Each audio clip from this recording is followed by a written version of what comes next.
I am doing this for men and women who want to lead better.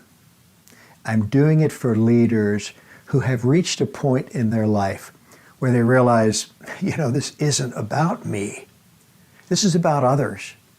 I'm doing it for leaders who are coming into touch with the fact that the real impact they make in their lives won't be measured in their bank account and will be measured in the world they leave behind, will be measured in the people that they grow, and the people that they encourage, and the people that they champion, and who become human beings who themselves then make a bigger difference.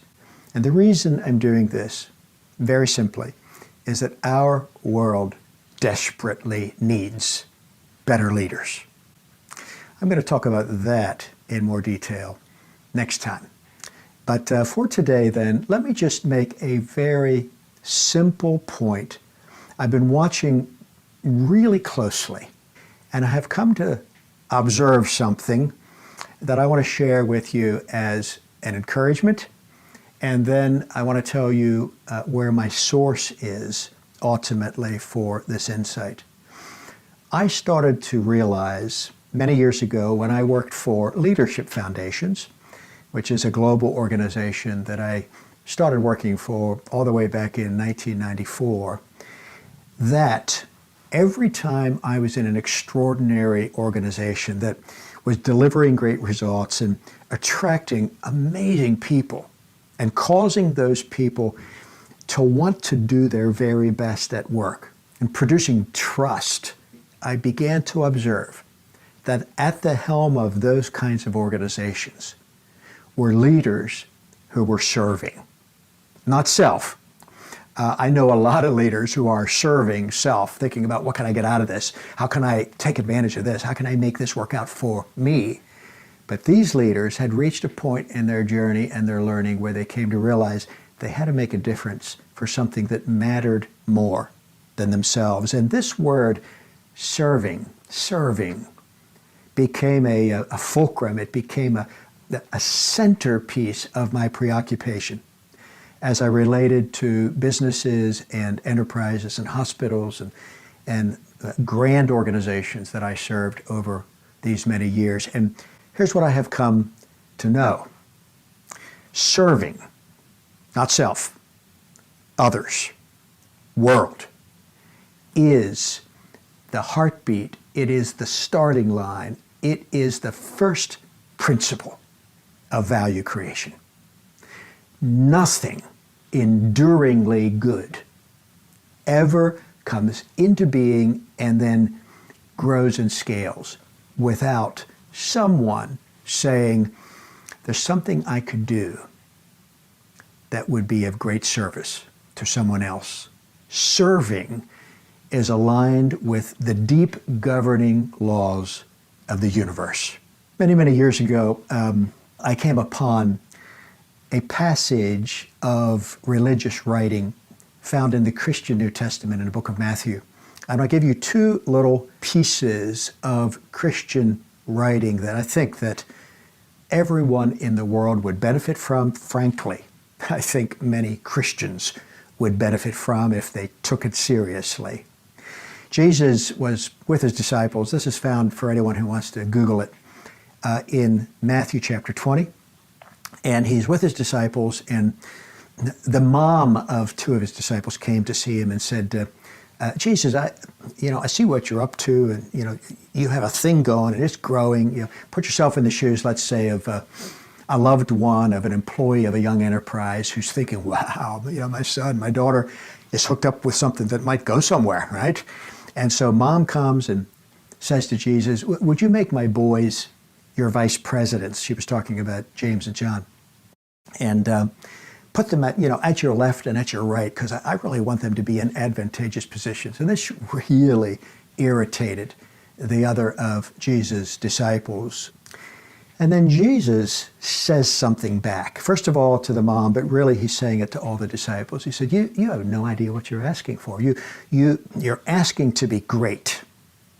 You're asking to be great, and you want to be first. He said, if you were sensible, You might not ask for that because a lot of suffering comes with that. And by the way, I'm going to address suffering pretty soon too, and why we leaders must learn how to suffer well if we don't want to ruin anything.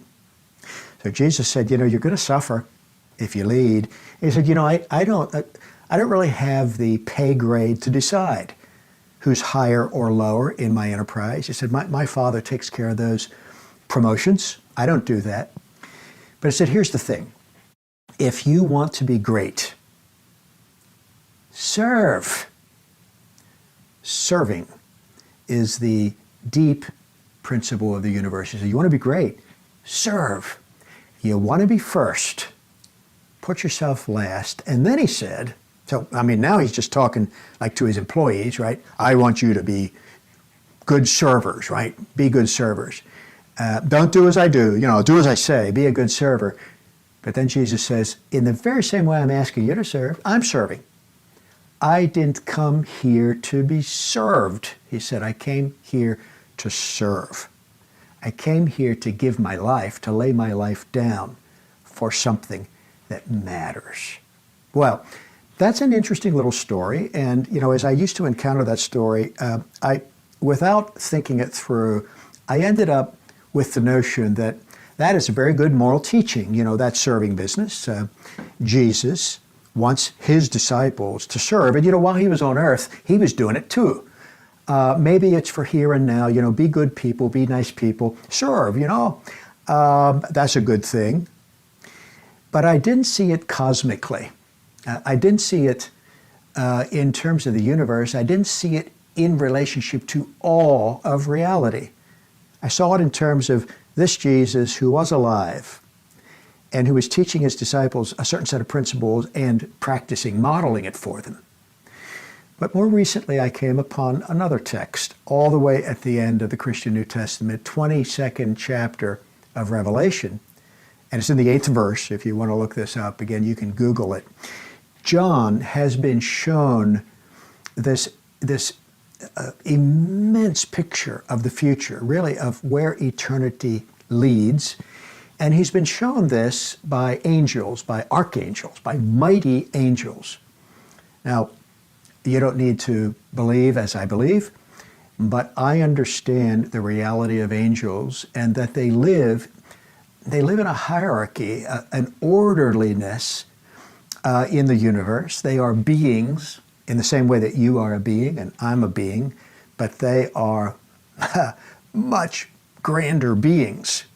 If we are the forklift operator, they are, they're on the board of governors or they're in the C-suite. They are at the top of the eternal cosmic enterprise of God.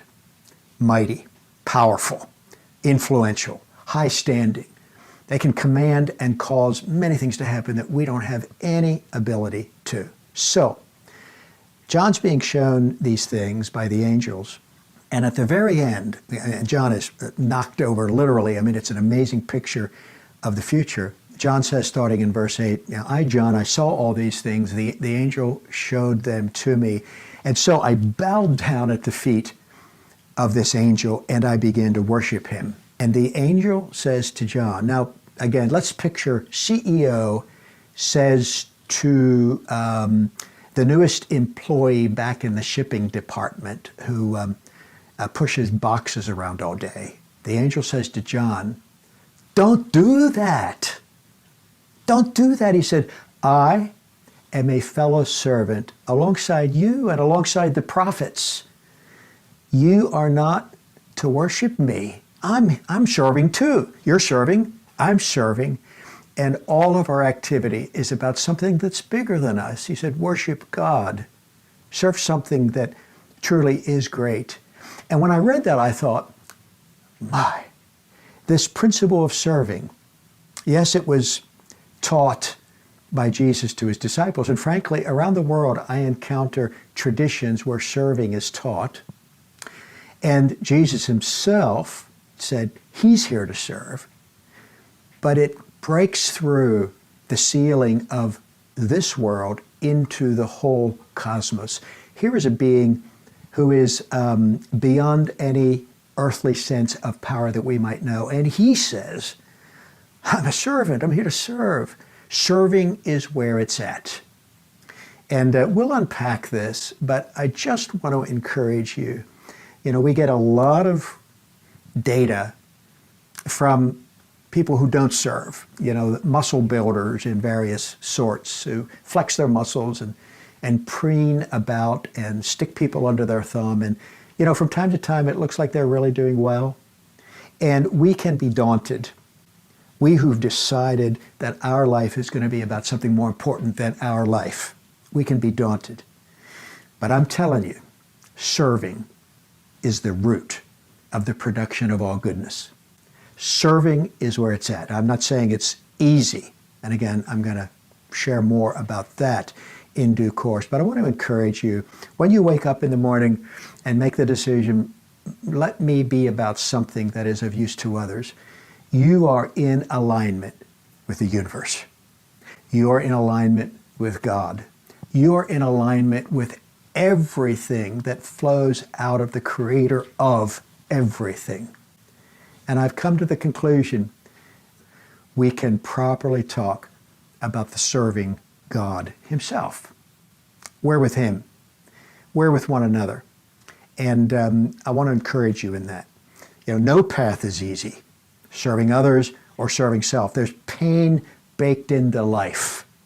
That being the case, my encouragement is for you to pick yourself up again and say, okay, let me get back out there and let me love, let me care, let me be diligent, let me keep my promise, let me grow people, let me help others succeed, let me serve.